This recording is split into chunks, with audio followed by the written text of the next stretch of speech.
And you're good to go, Ben. Okay, hey folks. Thanks for coming to hang out. I can't see exactly who all is in the audience, but that is how the digital world goes. Thank you very much to SFAA, and in particular April, September for putting this on together. And of course, undying gratitude to Dewey. I mean, I feel like some degree of obligation to share my gratitude to Dewey in a public way on behalf of his many decades of almost generations of students that he produced. Um, but I don't want to get too far into the legalese of that.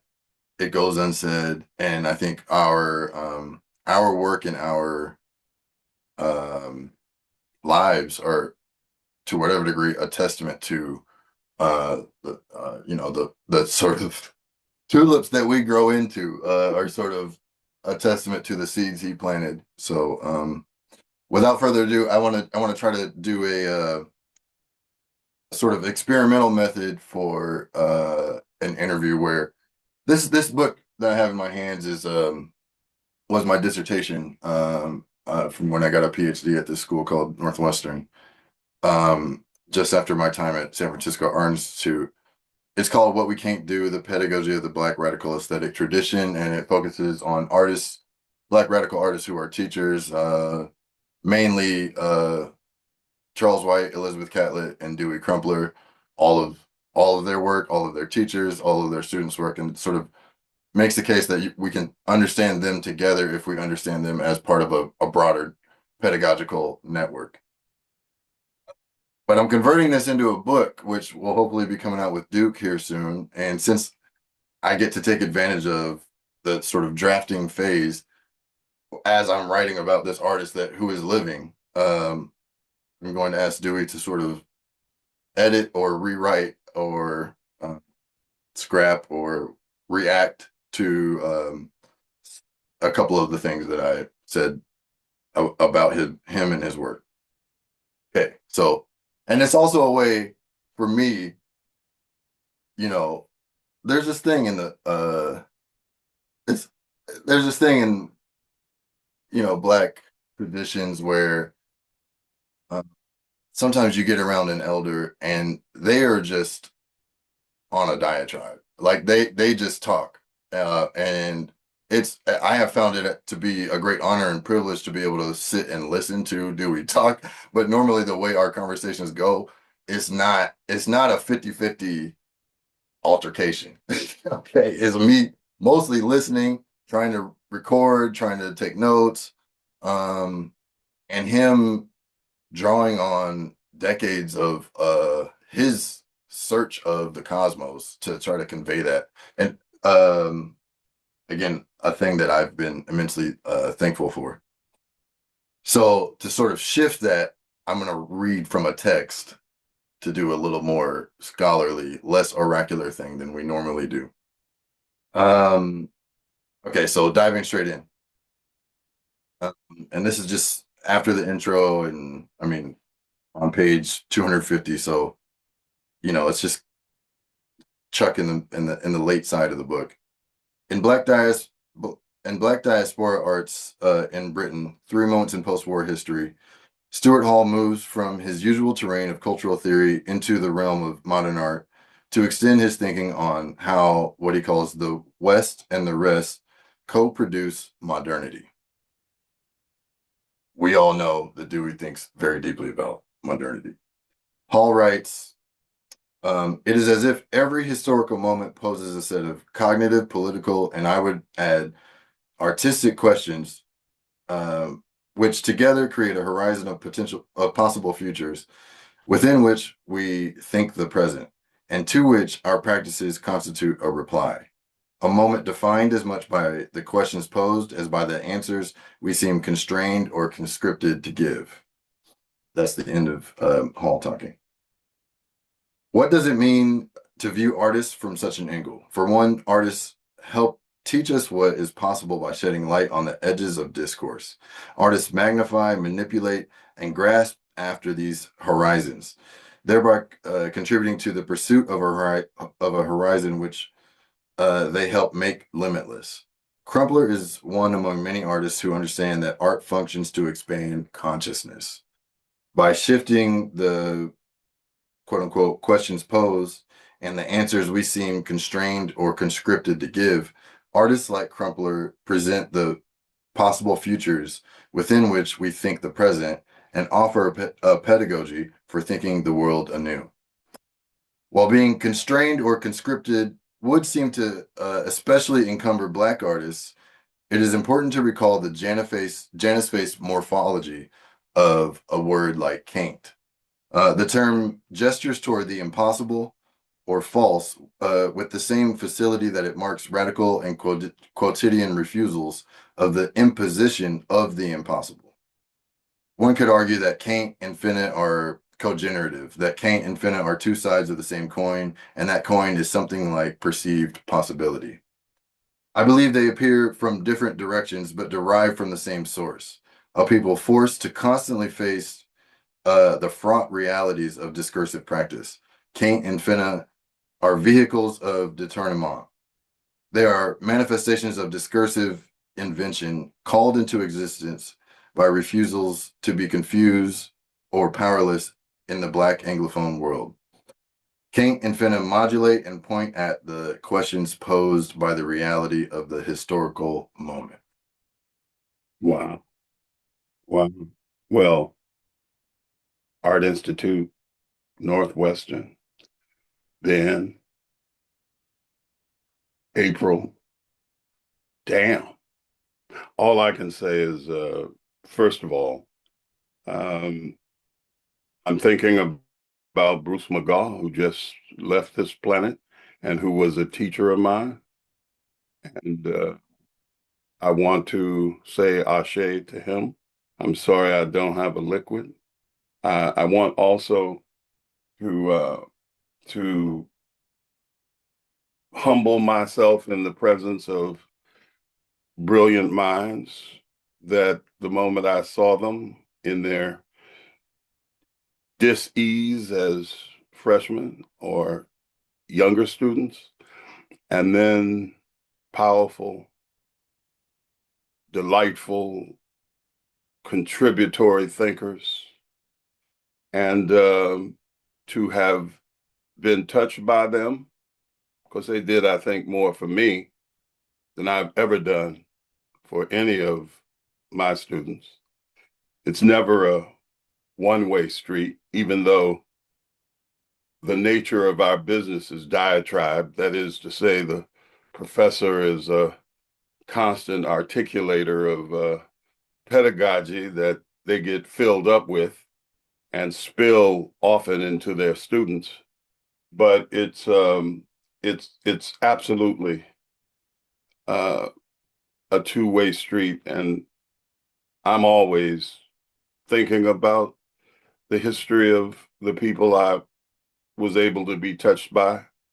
And then secondly, let me say, in relationship to what Ben just articulated in this wonderful piece that he has privileged me to be a part of, um, within the construct of the use of the term finna, and this is a very powerful, descriptive, futuristic statement that African peoples in this part of the hemisphere have shaped language that could speak in the double speak process, just as we have to live often in a double consciousness, Du Boisian articulated way.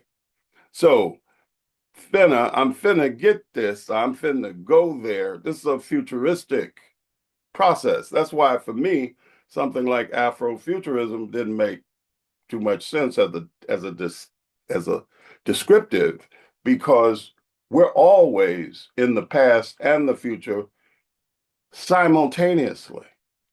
So we operate in the quantum field of the presencing and absencing in the same moment. And the language helps to articulate that. And sometimes it comes out as a descriptive in that way, and other times it comes out as a vibratory language in the form of music. And so in that way, one tries to operate within these polar, or I should say not polar, but simultaneities. And when I came in contact with students like Ben, who were on a finna mission, and I read something he articulated, and I said, "Whoa, this young brother who is in a painting class in a suit and tie. Whoa, what is this?" And we leaned into each other during his time at the Art Institute. So, you know, I'm privileged to be in this room with these two great thinkers and makers. So, I want to ask a tiny follow up. okay, I'll try to not. I'll do my 50%.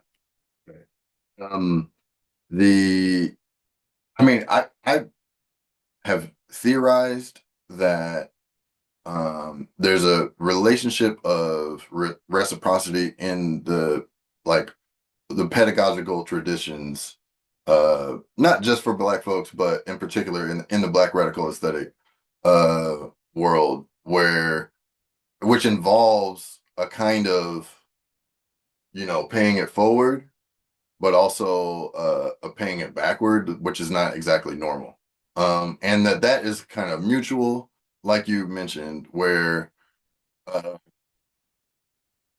the teacher receives the sort of their students paying it backward in ways that are very small and nuanced and subtle, and sort of like if and in the kind of sense that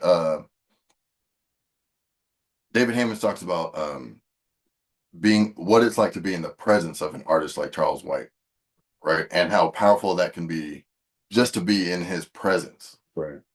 and say in his studio, Right. and how that might be a kind of like lightning bolt into a whole trajectory of your career as someone who's Right. a student of his.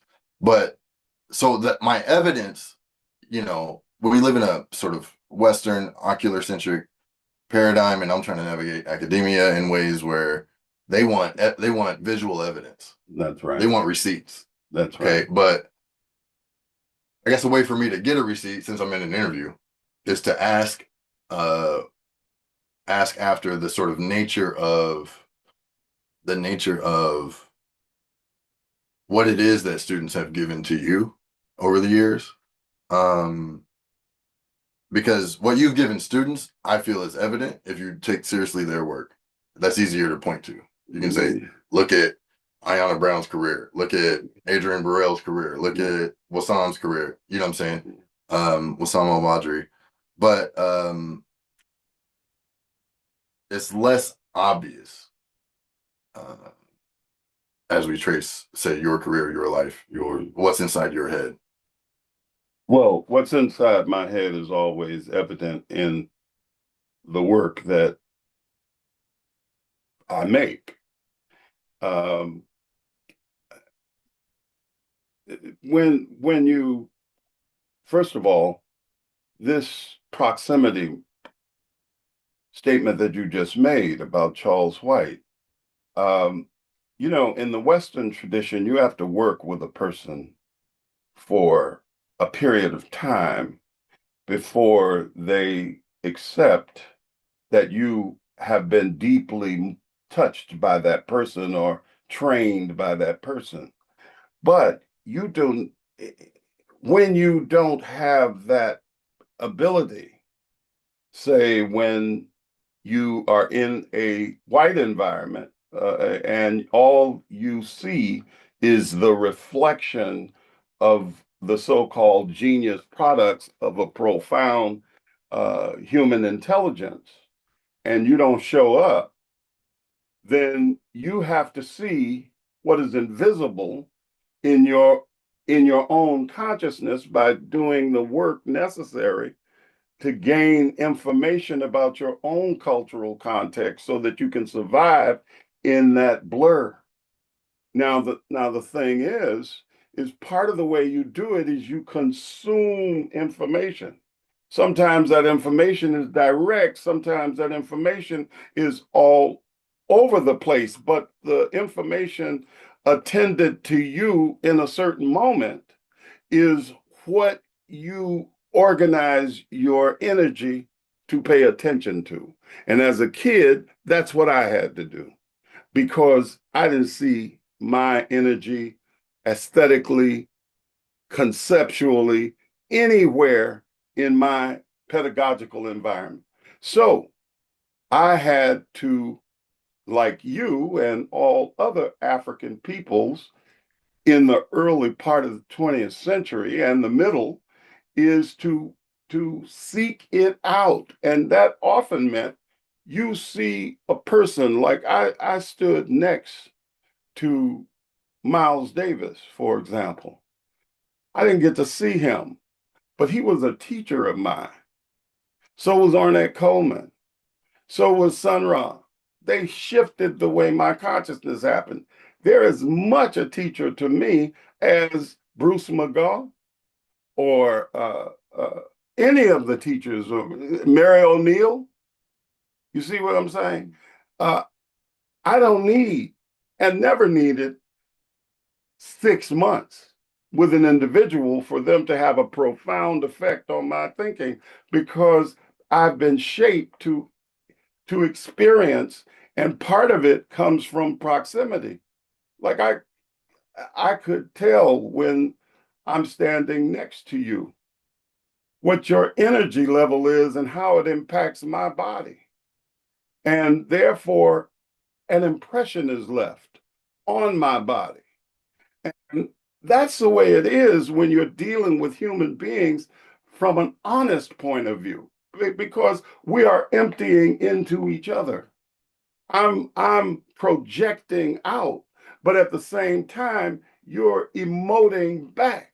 So here we are in this reciprocal process, and over a brief period of time, we can experience a great deal with each other. Because if you look at it, we are only together maybe 6 hours in a week. And then that's a bit of time, but that's not a long time.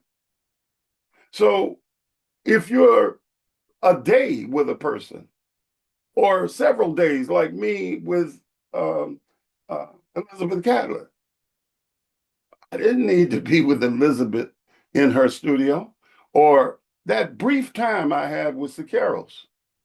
You're looking at my experiences in Mexico, which when I left the Art Institute, I'm gonna get to the point quick. When I get to the Art Institute, I had been in Mexico. Before I went to Mexico, an artist wasn't shit because in my day wasn't no Andy Warhol make $1 million, no Kehinde Wiley, no Iona Brown. There was none of that. So you didn't think money when you went to be an artist. You thought, oh, okay, I'm about to enter into a war to express myself as fully as possible. And I'm in a tradition of makers like Charles White, who is a freak, but not to MoMA. See, MoMA didn't have any interest in Charles White until the circumstance arose that forced them to be interested in that process. Mm. They weren't interested in Dewey Crumpler at any moment in time and still are not. But my point is, I'm not interested in their interest in me. I'm interested in imparting something to you so they can pay attention to your brain and you can instantaneously figure them out because you got to figure them out. And it's my job to help empty some of that capacity in you because the art game is about power. And power concedes nothing until you take it. And that's your job to take it in your own power. I went over. But always right on time though. Um, we're gonna get to the void.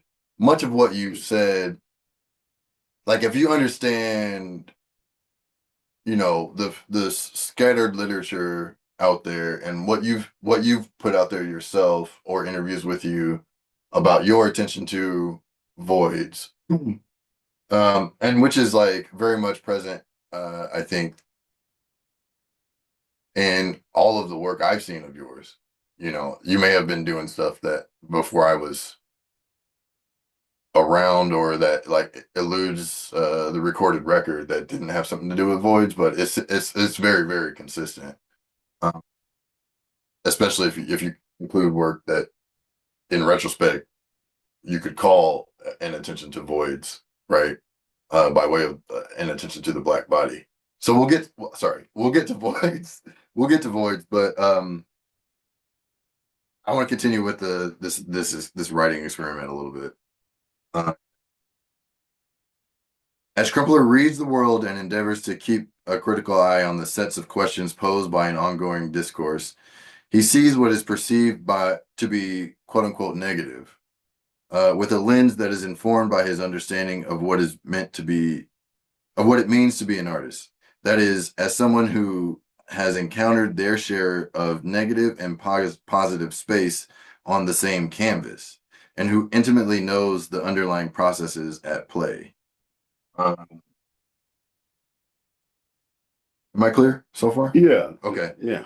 And uh, like a colorful array of pigments layered upon a canvas, the social negative exists for Crumpler on a spectrum where there is no easy juncture of distinction between the dull and vibrant or light and dark. And I guess probably right here, I probably should just put in uh, discussions we've had about even the very notion of opposites or a positive and negative, Yeah. and uh, which actually are polarities that actually constitute what One. we would call the one, That's right. right? And similarly, there is like one tulip or another tulip or one person and a student and a teacher, and they're filling each other's voids.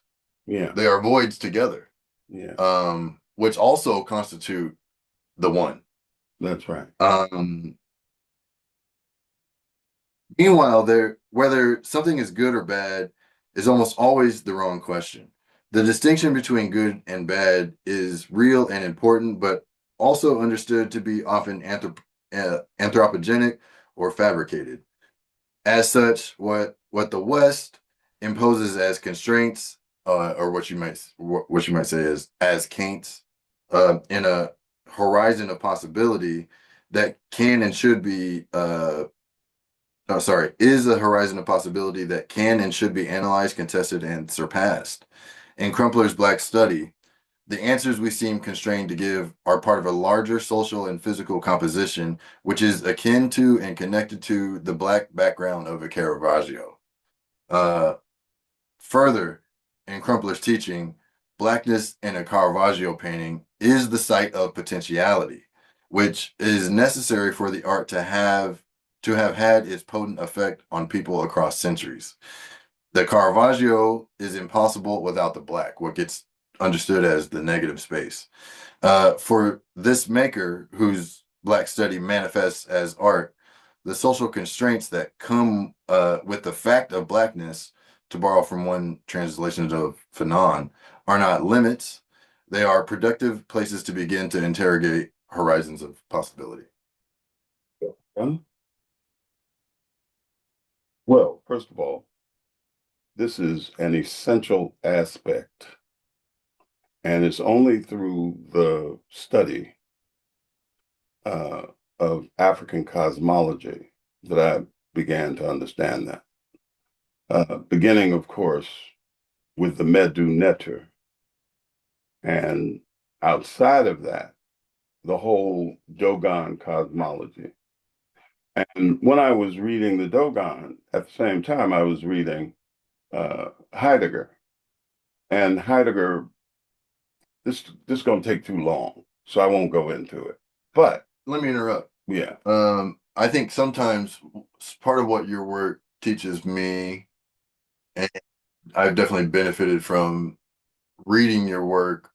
I mean, I would say I, many students read the work of their teacher differently because they've spent time with them in the classroom, right?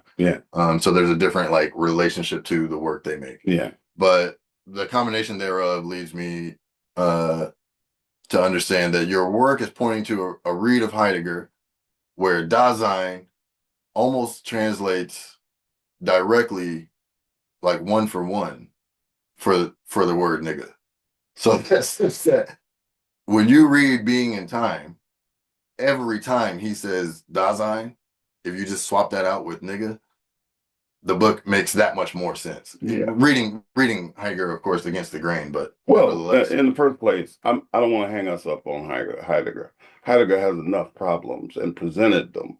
So I don't talk about Heidegger without talking about those problems. And we don't have enough time to get to that. However, just like Plato, there's some arguments that are useful in the process of how to think or thinking.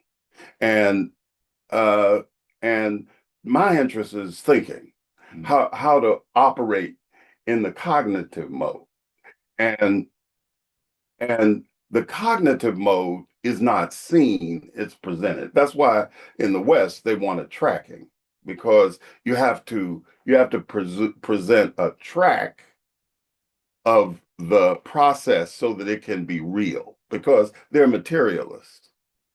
And in the material realm, you have to have solid evidence.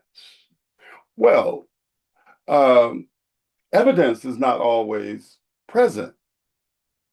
Thus, in the context of absence, there is presence, because just like time and space, you can't have it one way. There is no time and then space. If you got time, you got space. So right there, the whole idea in the African cosmology of both and is a time-space argument. And in a time-space argument, it is essential that you understand how space works and how your time, how you operate your body. And this is very important. This is why Black folks often acquire a cadence physically, so that they can operate within a spatial dynamic that is coded. And in that coding, you can speak. Your body is finna leap. It's finna leap. And it's leaping, in my context, in one aspect of African cosmology. If you walk in a straight line, you are walking toward evil. So when you are moving, you're moving in a way that lets you dip curvilinearly, and therefore evil can't get you because you're moving in time. Right. And Bloods turn this into music, into how you move in space rhythmically. Right. And this is essential and real important, but you have to learn to pay attention. Now, this is where attention is essential. And this is how your mama and your daddy teach you when you are a kid how to pay attention and to get your attention. And when you're making art, I just translate that into what I'm looking at. And that's just like when you're trying to teach a person to make art. The first thing is to teach a person how to see. You know, Baldwin talks about Buford Delaney teaching him how to see in a puddle, in water. And in the African cosmology, in some cosmologies, when you pass water, you in transmission, you become a new person. Buford Delaney translated that into a gutter because that's where they were. Baldwin and Buford were in a gutter. So he used the gutter, the water running down the street in a gutter, to transform. After passing that gutter, Baldwin was not the same artist that he came to be because his partner, named Buford Delaney, taught him how to see. What do you see? He said. I see a puddle. He said, no, look again. He said, oh, I see a puddle that's got a bunch of different colors in it. I see the sky. I see the buildings in New York City popping up out of that puddle. Now, how is that a puddle? That's what the void taught me when I was a kid. And I saw that image right there of that brother with his arm posed out like this. And I was trying to figure out, why did this slave whose back is raw, absolutely raw, with the times he has absolutely refused to be a slave. And so his master beat him to a keloid pulp. But he sat there regal as a motherfucker, just regal like a motherfucker. And what is he doing? Articulating his arm and producing a void. Why did he produce that void? He produced that void as a way of using the body to communicate to the future, because he, like Frederick Douglass, knew that image of the photograph would be a future instrument that finna give you some information. And he gave me, Dewey Crumpler, he stretched through time to Dewey Crumpler in a bookstore in 1965, looking at this image as a 16-year-old, and it was telling me, pay attention, young man. And these welts on my back, these welts, they are not what the master intended them to do, which is to frighten people. They are whelps that I took for you so that you know your role is resistance, young man, in order to get through this void. This void is your potentiality. And I'm sacrificing to you and every generation that sees my back. I got it. It took me a long time. It took me going to the Art Institute to learn how to see a body when I'm trying to learn to draw it. But it also taught me that your mission is resistance against bullshit, however it comes. And if that means these white people flashing in this blue room on that board is the gods you're supposed to bow down to, you better find your gods. And he sent me right to music. And that's how I wound up getting all them Bloods, who was creating undoubtable greatness, genius. And I wanted to step into that void. So that's why the void is so important. So if I hear Heidegger talking about a jug and it's filling, or I hear the Dogon talking about the doubling of that void, well, I'm in it 100% because I've been trained to pay attention. I feel very remiss to cut you off ever. I'm sorry. I do though. I do. Sorry. Well, I it's part of the point. It's part of my intervention in this Okay, text right. is actually the first monograph on catlit was by Samela Lewis, right? Yeah. And A student. yeah, there's some time later in her life, there's a very late interview of Samela where she talks about catlit and her looking at the clouds together. That That's reminds right. me of your For the language. yeah. Absolutely. But that didn't make it into that monograph, you know, in the early 70s. And I would say at least 50% of what's actually in that monograph are these sections that she has called Catlet in her own words. Yes. Yes. Where it just when see, here's part of the funny thing about this intervention. Art historians don't think that artists are the motherfucking experts on art.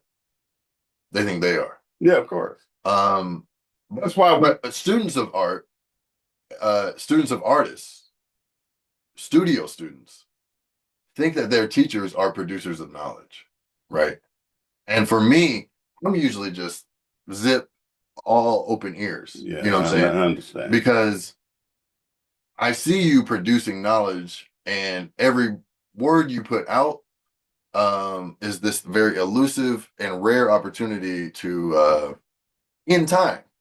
And I don't want to take up, you know, this time with my words at all. No, but you but we putting this together. Yeah, yeah. No, Why you why just finish what you were saying. well, I just think I think it's an important point to note. Okay. Yeah. Chronologically though, uh a chronological situation, I think I would probably, you know, if I'm doing my job as an art historian, I should probably like situate us in historical time. Okay. Yeah. But also Yeah. it very much maps onto the resistance and this notion of Kant, where the Kant that's like involves imposition and resistance to imposition, that the symbol Kant marks. Like you can't jump off that roof and think there ain't gonna be no consequences. You know, Yeah. you can't just swim up. You can't swim up the Niagara Falls. Yeah. That's right.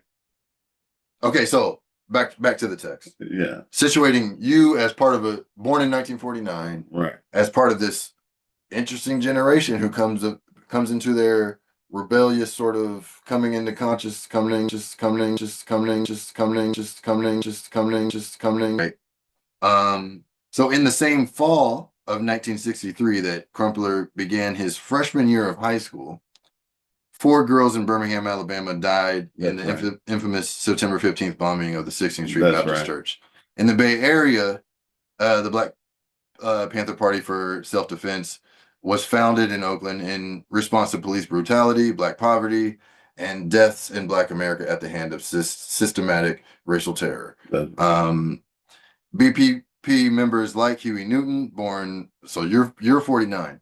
Huey Newton's 42. Yeah. Elaine Brown's born in 1943. That's right. Angela Davis is born in 1944. That's Emory right. Douglas is born in 1943. That's right. These folks apply to Black nationalists and explicitly Fanonian decolonial lens to the American ghetto's relationship to whiteness, the police, and broader U.S. government systems. These older young people were organizing and taking up the language of Malcolm X, who was assassinated February 21st, 1965, in the second semester of Crumpler's sophomore year in high school. The BPP officially formed in 1966. Crumpler graduated from San Francisco's Balboa High in the spring of '67. The following year, Martin Luther King Jr. was assassinated April 4th, 1968, an event in Memphis, Tennessee that rocked the country. 2 days later, in Oakland, a BP member named Robert James Hutton, affectionately known as Little Bobby, was assassinated by police on April 6, 1968. Born April 24th, 1950, Hutton was a year younger than Crumpler and lost his life just shy of his 18th birthday. Sampada Aranque notes that the Young Panthers image was disseminated in flyers, newspaper articles, and other journalistic publications, adding that Hutton's image was reproduced widely as a way to call attention to both the political conditions and the political uses of his death. In short, Crumpler's formative adolescence and early adulthood coincided formative moments for local and global history that were punctuated by Black death. His high school years were embroiled in the assassinations of black leadership at the hands of white power structures and bookended by the deaths of young black people at the hand of white terror.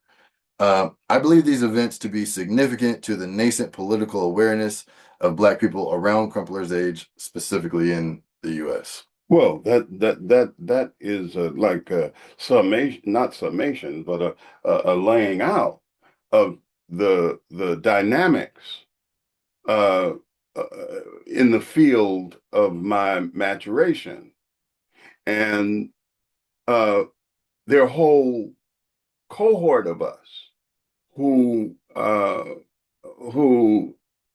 absolutely were shaped in the civil rights movement, just as I was shaped in the Black Arts movement, and because that event curled my head and imagination, because I was fascinated, and that fascination put me on a mission.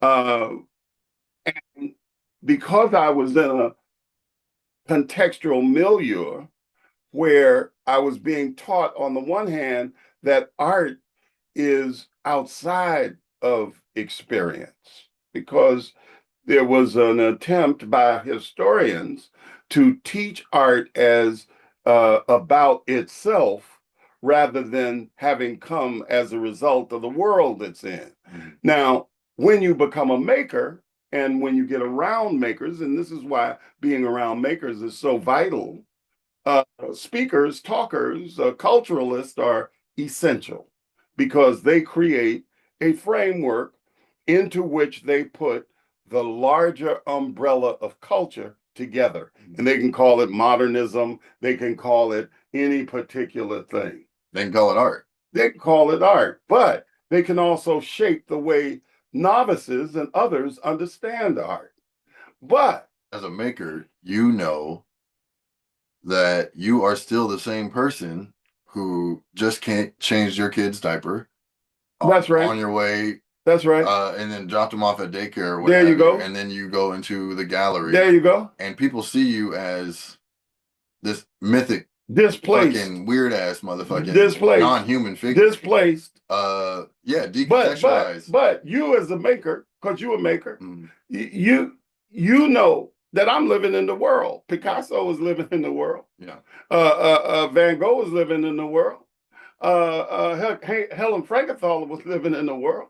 Mary O'Neill living in the world. I know her. I knew her. I know Bruce McGaugh. I know these artists that are in the world. Well, if that's the case, then was not those artists in the world being affected by it? You damn right. It shows up in the work. But you have to be able to pay attention. Pedagogists talk about a larger program, and that's called brain capture. My interest as a maker is making capture. So I have to learn how to shoot through everything to get to making and how making takes place. So I have to learn in a separate, not completely separate, but different framework. I have to learn from the physical thing made and my ability to tear through it like I was eating eating food, because that's what it is. And therefore I have a different take on how these things happen. But you raised some extraordinary points at which we don't have time to go through here in an hour. But one aspect of it that I think is really important, and that is when you are coming up in an environment and you have to find your own presence in it. In a gale, a storm of shit that tells you you are not in it. You have to have somebody like Malcolm, who at that moment when I was growing up, I was in the world of Martin Luther King that was trying to sit at lunch counters, and I was going down to San Francisco on Market Street to march against the Sheridan Palace that wouldn't let black people do anything but clean up those what you call them. I, as a little kid in junior high school, was down there. As a high school dude, was going to march on the Cadillac place where my father bought cars, but couldn't sell them. Couldn't. Okay, so that's what I'm in now.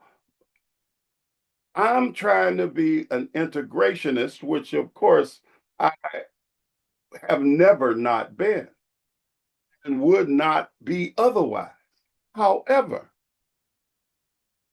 when Malcolm made the statement that you lost your mind in Africa, that's when I that's when I thought about that void that I had just seen. And inside that void is a kind of presence that I needed to know. And I was learning all this wonderful information about Europe, which I just was eating up. And Malcolm said, wait a minute, you better find yourself. There's this term I came across recently in the context of sports betting, but called bracketed morality, uh, which is like a interesting like I'm thinking of as I just want to bring up as a kind of like cognitive issue in society, which very rarely gets spoken about in art historical context, where it's like, yeah, you make art, but like you're making it, like you said, in a world. And what kind of world are you trying to engage with? Right? Are you and like are you engaging in a world where genocide is happening, for example? You know what I'm saying? Where bombs are being dropped on people? And are you going to bracket your morality while you paint? You know what I'm saying? But I hope hopefully you can fold that into your answers. I mean, it's always there, obviously. Yeah. Um, but uh as we shift into a Q&A, because I don't actually recall if we're shooting for 90 minutes or an hour total. Um, but you know, CP time. Um, We're flexible. We're flexible. okay, so but nevertheless, why don't I get out the way and open it up if anyone has Well. Before you okay. let me just because see you keep throwing shit over here, and I know. I, Bracketing. my mind I can't Yeah. I won't be able to answer a question because I'm thinking about what you just said, and I have to I'm 75, so I got to get the shit out right away. That shit will go it'll go into the void. See, the void give up, and the void take. Yeah. And it's in the taketh us now. And so I want to get there quick. Yeah. And see, like I almost forgot what you said already. But my point is, Bracketed morality. yeah, yeah, Acting in the world. that see, uh, a circumstance can be shaped of what art is because it serves a purpose. Remember, I said art is about power and it serves power. I say this all the time, and anybody who's heard me or is probably nauseous about how I say it, so I try to change it up.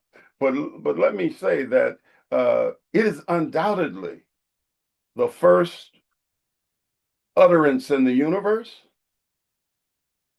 a sound, and the first physical gesture of movement in the world, which was a mark. So making is the power dynamic that every culture uses to pass on pedagogy and to step into another world. Because in some cultures, the object drawn and ritualized is a portal, and therefore it lives in space and time at all times, and it has power. In our context, art has superpowers because it can be extended throughout the world instantaneously. That's a superpower. Now, that's why it's so important to capture it. Like right this very minute, we're in a dynamic of cultural submersion into a a holding pattern so that it cannot do its work except the piece that they bring out to pedagogicalize their interests. And that's why art is brought to service. It's brought to service by the Medici, is brought to service by the local chief, is brought to service at all times. And the thing maker, whether it's performance or whether it is the thing brought into reality, that thing has profound power. And its ability to communicate is always related to its time. Like, for example, everything has its time. It can come into being its own time. If it comes into being its own time, it's not avant-garde. All of that is pedagogy. Mm-hmm. That's pedagogy based on something called progress. Yeah.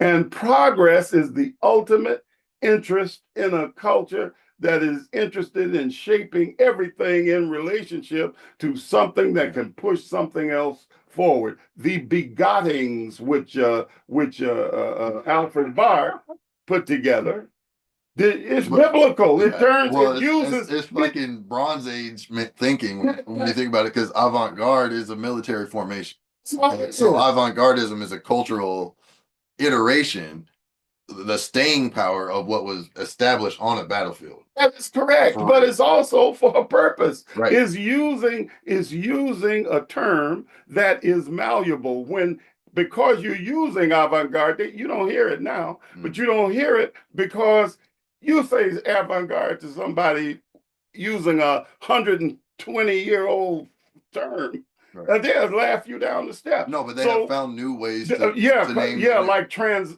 What do they call it? That's transversive. It's so transversive. Well, fuck that. This is all pedagogical structures to help shape argument to reinforce a particular kind of progress. Now, I'm all for the idea of progress, but like Malcolm said, you can stick the knife of progress into me 6 inches and pull it out 3 and call that progress. That's progress for you, not for me. Your knife's still in me. That's why whenever someone tells me, Dewey Crumpler, how progressive that is, I'm worried because Barack Obama was not progress. You said it was progress because it served your purpose. For me, it meant Donald Trump because I've been in the world long enough to know that every time Black people move 1, 3, 4, 6 steps,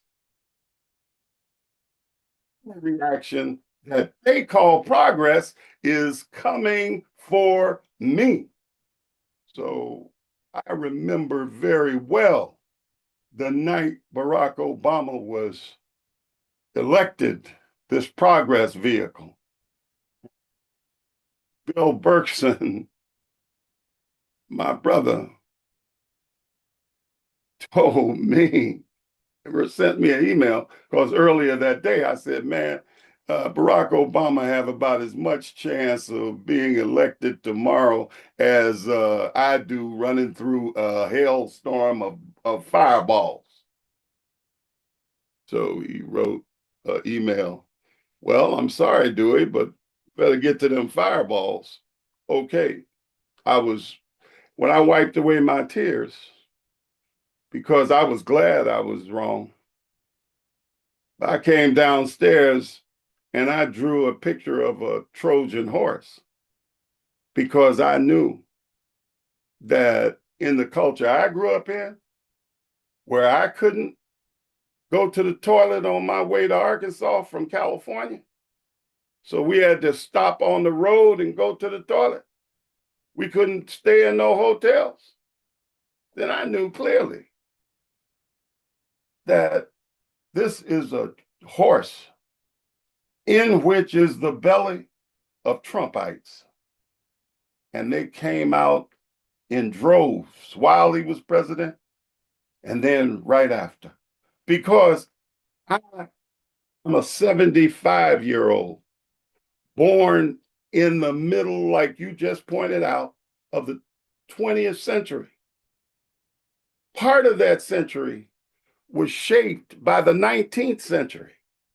The psychosis that came up out of the ooze of that century and infected the next century, avant-gardism is one of them, that drove into this idea of something new, while at the same time, I grew up in 1949 in an apartheid state that the avant-garde was moving, creating modernism shaped by Black people right here. And then what took place? For 15 years of my life, I lived in an apartheid state where even in San Francisco, a Black person could not move to a white neighborhood. Willie Mays was made not to be able to live in a place in San Francisco. They yelled and saw him as a great thing on the field, but not my neighbor. So for me, progress is always tempered by the reality of what the founding fathers did. When the founding fathers permitted a statement of we hold these truths to be self-evident that all men are created equal, while they were trying to balance themselves on the back of a squirming Black body, bent over to sign a piece of parchment, they right there created a context that made the process of contradiction a permanent part of American society. And in order to maintain it, they created a fiction, a horrible fiction called the Electoral College. That that that that that, that the country to experience progress. And what did that mean? That right now, 3/5 of a man that gave the founding fathers the right to have number of people, they use their slaves to gain access to more information and more power. Now, that's what I came into. I lived in the torture of its change, and now in my declining years, I'm going right back to the psychosis that I came out of, and I don't like it. I don't like it because I see that these comfortable progress avant-gardists voted for a psychotic. Yeah. And I now to live, even if we got rid of him next week, what he's done, even though a lot of it could be changed, it'll take 40 years to get rid of the Supreme Court. 40 years. So we're living in the hell that is coming back with us, and only art, this shit right here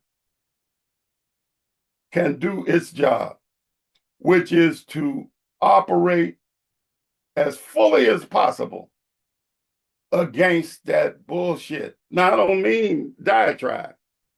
I did that when I was a kid. I just mean The very act of making, as you can see, is resistance on its own. The very act of making on your terms, not their terms, on your terms is resistant, just like that brother right there. That is your liberation as a maker. And that's why it's so important that makers understand that they're going to be used to serve power. That's cool, because you're not going to have control over that. They're going to make abstract expressionism God. Then they're going to get tired of abstract expressionism. They're going to make neo-expression God. So you don't have control over that. But what you do have control over is what you bring in the world, how you bring it, the integrity you bring to it. And integrity is your lifeblood. See, that's your lifeblood, your absolute resistance to bullshit. And your shit contains bullshit. But that's the both and. See, you have to be honest. And one thing about painting, for me, is it make you honest. Because when the shit don't work, you got to change it. I don't give a damn how much you love it. The very love you bring to it will wind up kicking your ass if you're not prepared to cut its throat in order to get to the truth. The truth is a painting as it stands on its own. And you have to be ruthless, just like you have to be in your convictions as a person. You have to be ruthless because you have to stand against tyranny in your work and tyranny in your life. And that means your fellow human being's life, because you don't live up in this bitch by yourself, and you get trained in the arts to be an individual, all that cultural. Okay. We got good questions. I'm sorry. All right.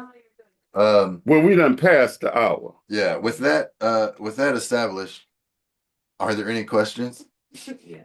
There are Okay. two questions, and I think one Dewey already answered. But Eric Marr was saying, Professor Crumpler, what is the role of artists today in the rise of tech oligarchy, fascism, compared to the era of Black liberation movement? Well, wonderful question. Thank you. First of all, this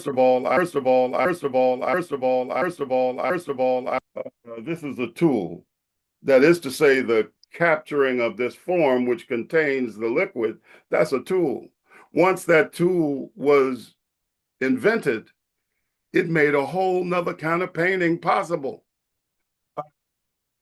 The plein air painting that we understand blossomed when the technology of that photograph happened. Painting shifted so that it became not just something that was useful to the intelligentsia that wanted their own presence reinforced. No, now ideas could move into the arena. And it is that process, the process of the mind, which liberated human beings at their highest level. And therefore, the arts always arrest technology for its purpose. And therefore, AI will work perfectly.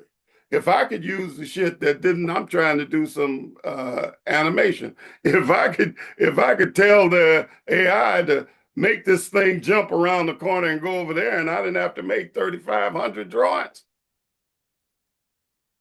for that. And that is why a maker should never be fearful of anything that comes that they can grab by the throat and use it for their own purpose. I know that's a harsh metaphor, but my point is that you don't ever run from what you can change. Even AI itself can be manipulated by makers to make something extraordinary, and makers will.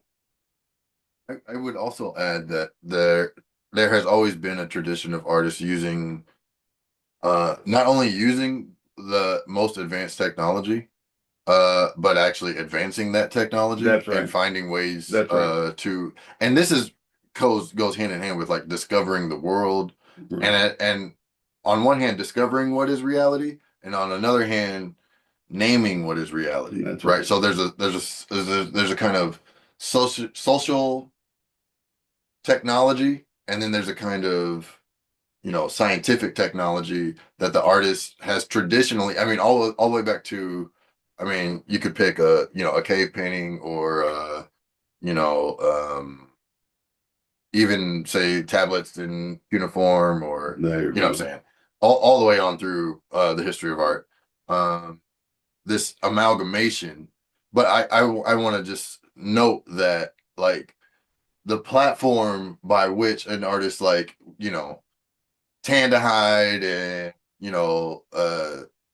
and like skin this pig, and like stretched out this Right. stuff, Right. and they got vellum, or Right.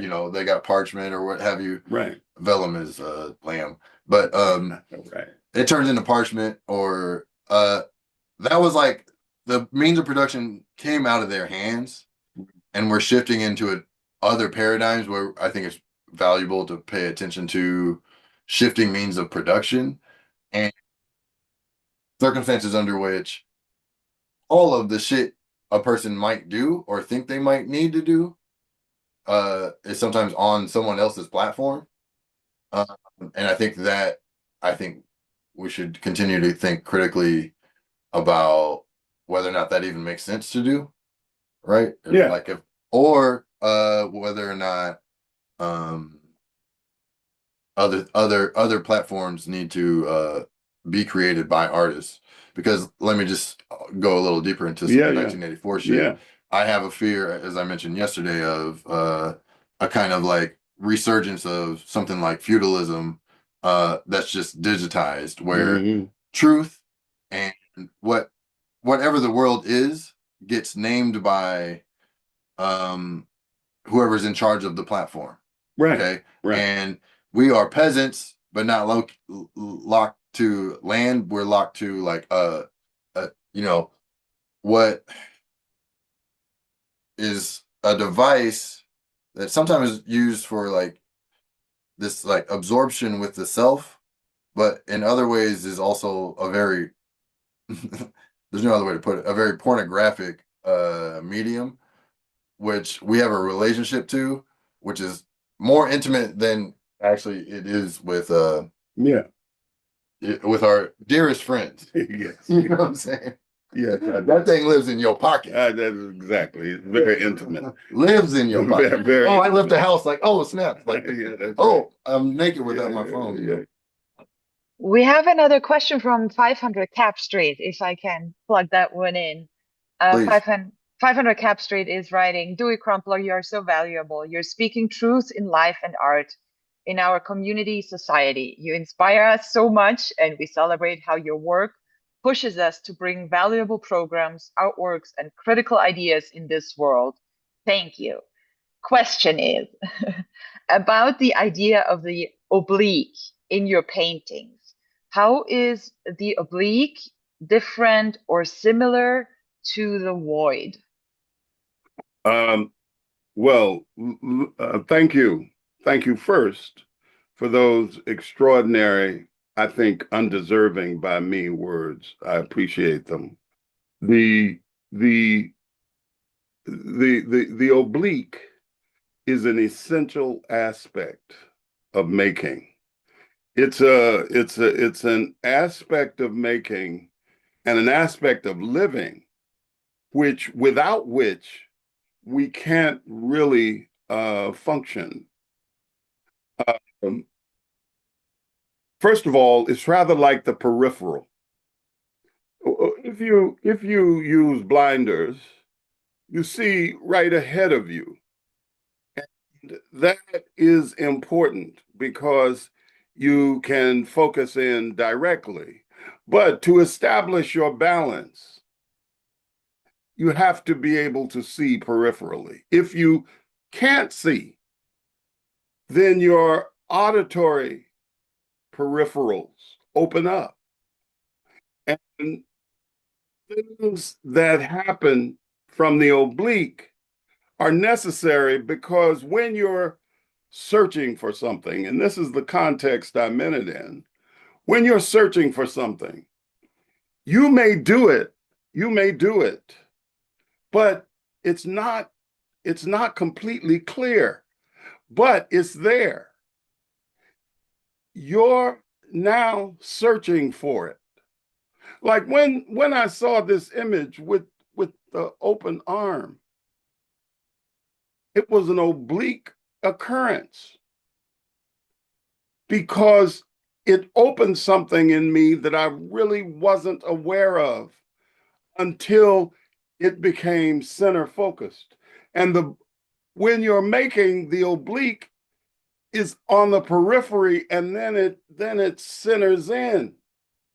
It's just like the oblique. I can say something that is intentional, but it's intentionally designed to make you think in the afterthought so that you'll say, oh, that's what he meant.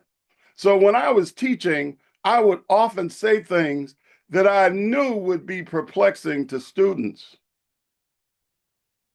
because they'd have to say, oh, fuck him. I don't, he just full of shit. I just, and then I said, wait a minute. They do something, and they say, wait a minute. Oh, that's what he meant. See, that's a leap. Those are the leaps that help to shape me because people said things I didn't agree with, that I didn't like, but that I knew were drip, drip, drip, drip, drip. And pretty soon the drip turns into an absorption. Like the time John Coltrane's Meditations.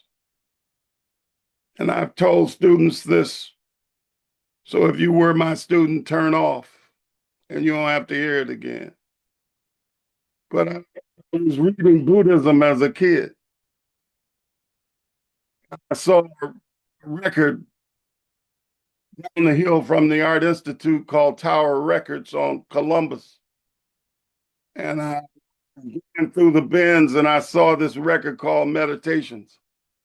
And I said, oh, I'm reading Buddhism. I should get this and I can sit down and, really listen nicely. And first thing I heard was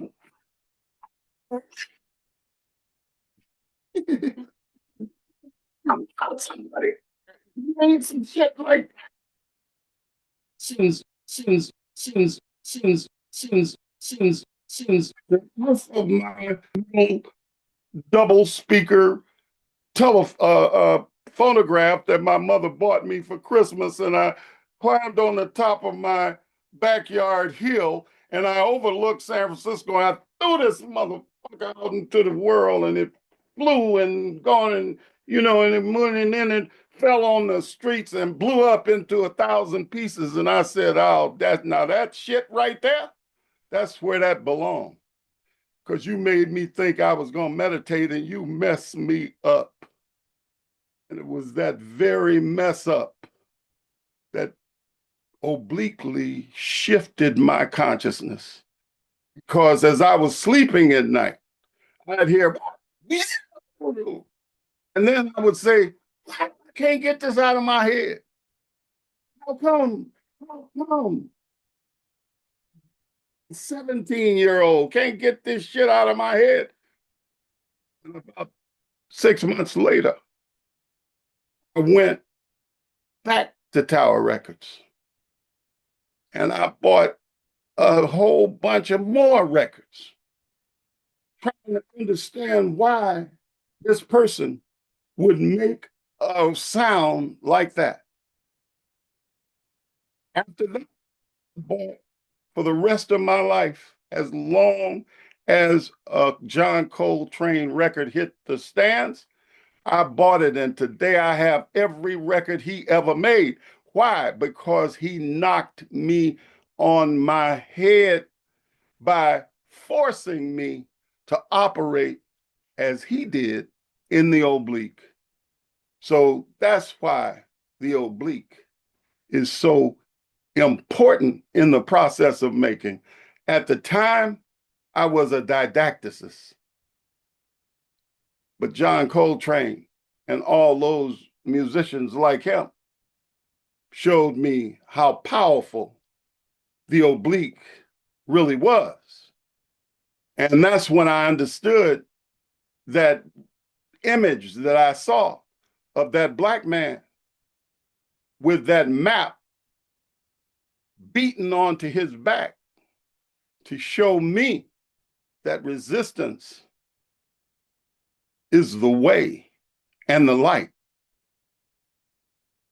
Now, I know that's a biblical statement, but that's what it meant for me.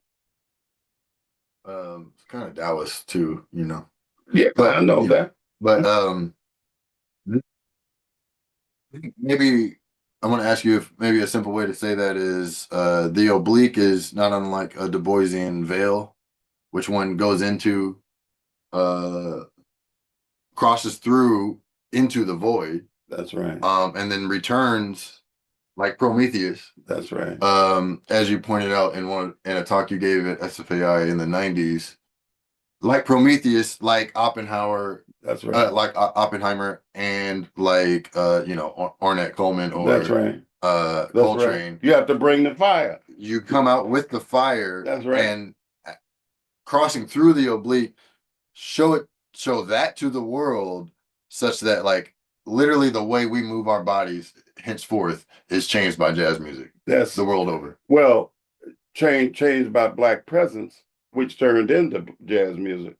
But the point is that human beings are about resistance. The minute you are born, and I saw this because I had the pleasure of being in the room with my wife when she gave birth, and I saw Newtonian physics brought into reality by my son entering the world. And the first thing he did was try to put his head up like that thing coming out of what you call his chest in the Alien, and try to make he look like that too. And he was trying to see who I was so he could be in the world. He could be in the world. That's the first instance. Your eyes being open to reality, your resistance to gravity. And now, for the rest of your life, you are in resistance to gravity. And gravity you will return, and I feel it right now, and my body is moving close in this direction. Because your life is a movement like the sun and Native Americans, showing you that it comes up in the east and it gets at its high point, and then it shines brightly as my body did. And then you get old and gravity has done its work for 75, 80, 90 years, and your body gives up. You can't make that extension no more to get way up there. You can't stand on the ladder for that much and that long. That's why you have to give it everything you got. And that's what you learn in the oblique too. The oblique is a great place. It's a great place to be. It's a great place to form. And it's our job or it was, I don't any longer have that privilege to teach people how to do that. And if you are privileged to be with another human being outside of your own children that are your equal in the world, they are your equal in the world. I never, ever talk down to my children or to a student at any level. And I taught students from kindergarten to graduate school. And I tried to meet everybody on the same level and I tried to treat everybody with the same creative respect. That's was that was my job, not because I got paid, but because I'm a human being, and I have known great artists who have taught me, both artists that I stood with and artists that I was influenced by. And believe me, influence is as important as being in the face of somebody, because if you get turned on to a great maker and you can use the maker as the light that you're after, not to copy that maker, because that's something you have to learn too. Your copying a maker is only to help you understand them. When Picasso was trying to create modernity through La Demoiselle d'Avignon, he did with African sculpture the same thing he did as a kid when he had to copy sculptures with a pencil and brush in order to understand their form, their structure, and then he could take them and rip them off for his colonial purposes. Not Picasso, I'm not saying that he was just a colonist. I'm simply saying that a maker is also a thief. The difference between a maker and a thief is that a maker's thievery is for learning. And when they mature through that learning, that thievery was a gift. Because if they keep doing what their God told them to do, they're not makers. And so they will never be anything other than a thief. The point is your making. You, only you the only piece in the universe. So you have to reflect your universe by reflecting the universe you're in. And that's a gift I'm no longer involved in. That was a wonderful thing, but that's a thing that, I did what I had to do. I was telling Ben, my great partner, who is no longer here, by the name of John Scott, one of the great artists that I had the pleasure of knowing and meeting in Paris through Raymond Saunders, another great brother of mine who taught me a great deal. He used to say, in the old African American tradition, each one teach one. Now it's your responsibility to give everything you got and we gave you to somebody else, and give it with all the conviction possible, because we are in a war. And I pass that on. Black people are in a war. All people who make are in a war. No question about it. But as a creative war with the work and war with the world. And you better always understand you're at war with it, because when you become complacent with it, it'll eat you up and turn you into a musical instrument that has no soul, no energy. So even when you're successful, you better be clear. Like I used to tell all the artists, many of whom are now successful, and they're not successful because they were in Dewey's class. They're successful because they were in a particular place with a bunch of freaks who they got to bounce in and around. And they found the freak that they could use, and then they went on to another freak and used that freak. But the point is, they were collected in a place with a bunch of freaks in it. And I salute freaks personally. I think that's a good note to leave it on. That puts us at an hour and a half deep. I mean, I'm sorry I went. no, I salute. I told you. I mean, I salute. I wouldn't be here if I wasn't surrounded by freaks, you know. Okay. All right. So, Okay. Just no, a it's all. quick note. I wanna say sorry we didn't get to all the questions. I was trying to go with the flow. I know some people are upset, but I do want to just mention that Dewey has a film coming out called Post Atlantic, and it's gonna be broadcast on KQED in June.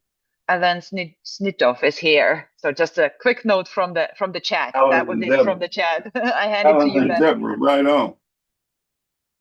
Yes. I was lucky enough to see like a early edition of that work. And it is a very powerful uh documentary and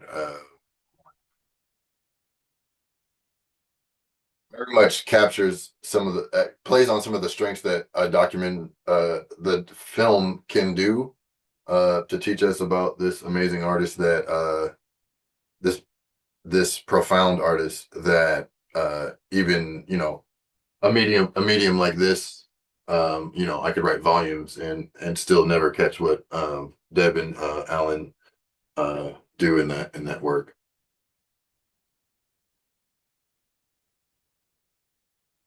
Honor to me. I, you know, I I mean, even it just starts with the sound of the waves. well, that's You that know, that that that that's because they're freaks. yeah, See, I could, and let me just say this because I did not want to do any of this. I didn't want to do that, and I didn't want to. When I met them, I didn't want to. I didn't want to do what they came to me to do. But while we were having coffee, I was seduced by the sheer presence and seriousness and honesty that they exuded. And you know, and I think they made I don't like listening to myself. I never listen to myself, and I don't like seeing myself even more. So I was very apprehensive about the whole idea. Uh, but I saw the film and I was very pleased with it. And you know, I'm in total support of it. Um, and I want to thank them. I disagree with Ben that about the book. Um, this is a really important thing that you are doing with this book because two of the people that this book is centered around, I'm in the book, and that's great. But the book really speaks about my teachers, my absent teachers, but they were teachers nonetheless. I met both of them, one for longer than the other, but neither of them did I study under as a person. But their impact on my work, particularly Elizabeth Cadler, was as I said, when I came back from Mexico, I came back as an artist. I went to Mexico not taking art that serious. But when I came back, I'm here in this chair with these two amazing human beings, having the privilege of speaking through a difficult instrument to people that are looking. And that's a privilege I never, when I drew a picture of Johnny Appleseed as a 6-year-old for my class at Hunters Point #2 school in 1952, 1954, as a toddler, that Appleseed drawing would turn into a career as a maker. But that's how the void works. Can I say Uh, something? we're Yeah. oh yeah, go ahead. Yeah. I was gonna sign off. This is Let's get April up in here. She's been filming the whole time. no, this here. See, this is per Wesaam's request. So Okay. I'm gonna say something about my homie Ben, who is continuing Dewey's legacy by mentoring us, teaching us, giving us advice, Oh, loving us, supporting us, giving us money when we too broke. So thank you to everybody. I appreciate all y'all. Thank you everybody for tuning in. Wesaam, Maria. This is The wonderful. legacy continues. Thank you. Absolutely.